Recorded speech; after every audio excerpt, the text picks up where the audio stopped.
Tollywood অভিনেত্রী শুভশ্রী গাঙ্গুলির একটি Instagram স্টোরিকে ঘিরে সামাজিক যোগাযোগ মাধ্যমে নতুন করে আলোচনা শুরু হয়েছে, যেখানে পুরুষতন্ত্র, সন্তান লালন পালন এবং কর্মজীবী মায়েদের প্রতি সমাজের দৃষ্টিভঙ্গি নিয়ে একটি বিশেষ বার্তা শেয়ার করেছেন এই অভিনেত্রী। শুভশ্রী মূলত বর্ষিয়ান অভিনেত্রী রত্না পাঠক শাহের একটি বক্তব্য শেয়ার করেছেন, যেখানে বলা হয় একজন বাবা নিজের সন্তানদের দেখাশোনা করলে সমাজ তার প্রশংসা করে, অথচ একজন মা কাজের জন্য সন্তানকে বেবিসিটারের কাছে রেখে গেলে তাকে সমালোচনার মুখে পড়তে হয়। সেই পোস্টে আরও উল্লেখ করা হয়, পুরুষতান্ত্রিক মানসিকতা শুধু নারীদেরই নয়, পুরুষদেরও পারিবারিক দায়িত্ব পালনের সংস্কৃতি থেকে দূরে সরিয়ে রাখে।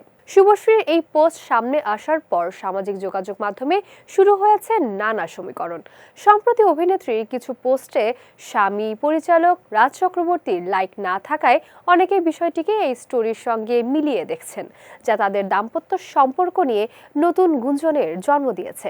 তবে এই চর্চা নিয়ে রাজ বা শুভশ্রী কারোর পক্ষ থেকে এখনো কোনো মন্তব্য পাওয়া যায়নি।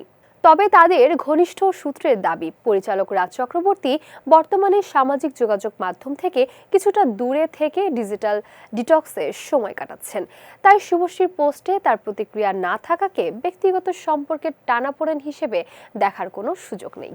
টলিউডের অন্যতম জনপ্রিয় এই দম্পতি 2 সন্তানকে নিয়ে বেশ সুখের সংসার সামলাচ্ছেন।